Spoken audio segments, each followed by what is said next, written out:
I have a gas dryer that stopped working, so what I did was I took the plate off the front, turned it on, and see, my igniter was starting, the gas was working. That was my first step.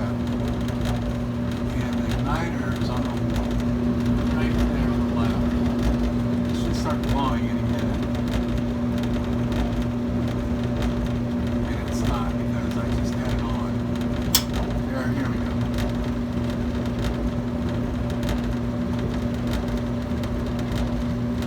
It's glowing right now. The igniter's glowing. The gas will kick on.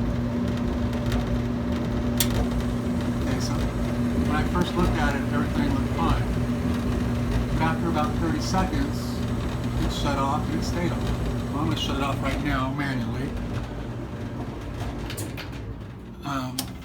And it would stay off. So there was an issue with one of the circuits or one of the sensors. So I got the manual out of the inside of it, and it asks you to perform diagnostic tests, which I did. Everything checked out okay. The diagnostic test only tests about 4 items, and none of those were the problem. So it'll ask you to individually check things. There's a high limit switch up there for when it gets too hot. There's your gas solenoids right here, which you take off these caps and you ohm it out and see if the ohms are correct, which they were.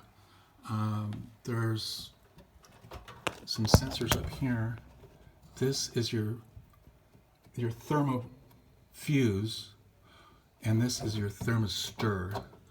The thermistor regulates the heat. So on high, it gets to 155, and then it'll shut off, and then it'll turn back on, and it'll shut off. On low, when it gets to 125, it'll turn on and on off.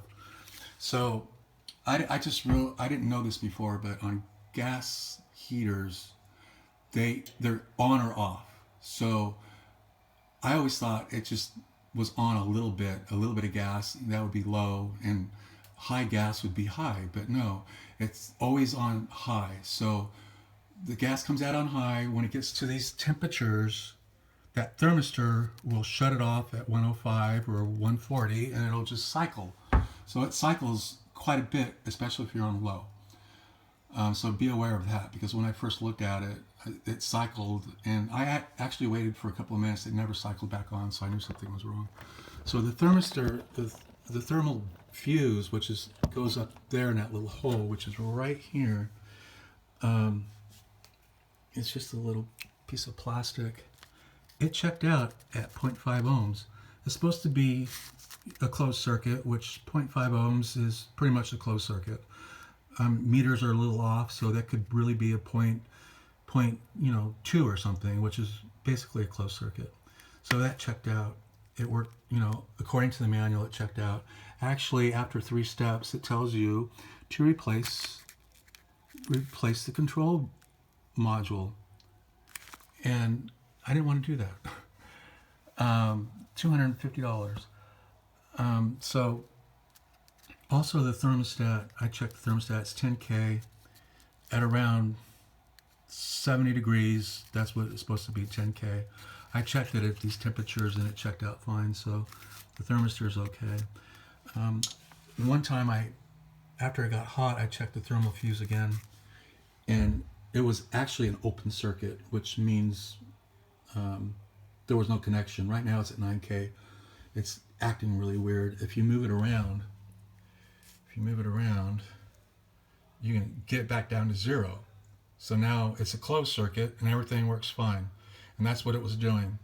It would be at 0, turn it on, it would warm up, do whatever it does, move around, and it would almost go to an open circuit, which would be higher than this. It would be like no reading. Open circuit will be that. So that's when they tell you it goes bad. So right now it's at 15K ohms, so it's just messed up. So I'm ordering a new one. What I did also was I jumped it. I put those 2 wires that go to the fuse and I put them together. I hot wired it. I did it just to test the thermal fuse. After hot wiring it, everything works fine. It cycles. I put a load of clothes in. It works great. Don't do this at home. There's a purpose for the thermal fuse.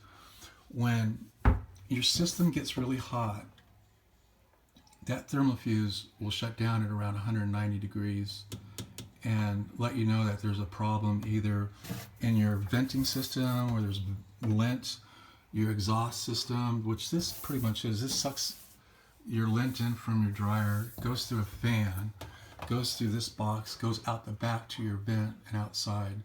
So if there's a clog somewhere, especially like in your wall or something, the heat can build up in here, and that's the purpose of the thermal fuse.